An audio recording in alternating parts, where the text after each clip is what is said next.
Il y a changer et croire que l'on change.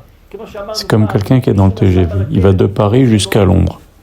Au milieu du chemin, il se dit non, je vais retourner à Paris. Alors qu'est-ce qu'il fait?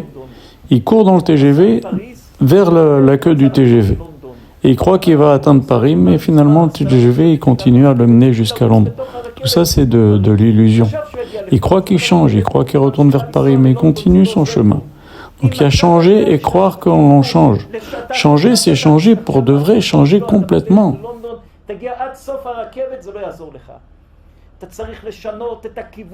Il faut non seulement changer, mais il faut déraciner ce qui en toi te pousse à continuer dans une mauvaise voie. Comme Akash Baruch Hu le dit dans un verset, débarrassez-vous de vos habits sales. Alors ce que font pas mal de gens, c'est qu'ils se disent ouais, je mets un petit peu de, ils saupoudrent un petit peu de Doliprane un peu là où ça fait mal, et puis ils se donnent l'illusion d'avoir vraiment changé, mais en vérité ils n'ont pas changé du tout. Et on le voit dans leur conduite. C'est comme un chien qui reprend son vomi.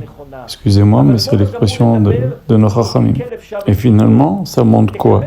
Ça montre que tu vis dans le mensonge, parce que tu vas même te mentir à croire que tu as changé, mais en vérité, tu as changé quelques petites choses, mais tu es toujours dans la même voie.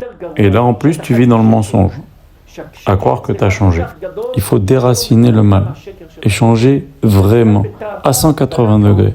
Une personne qui fait teshuva, faut être prêt à se lancer dans une nouvelle vie et pas avoir honte de cela.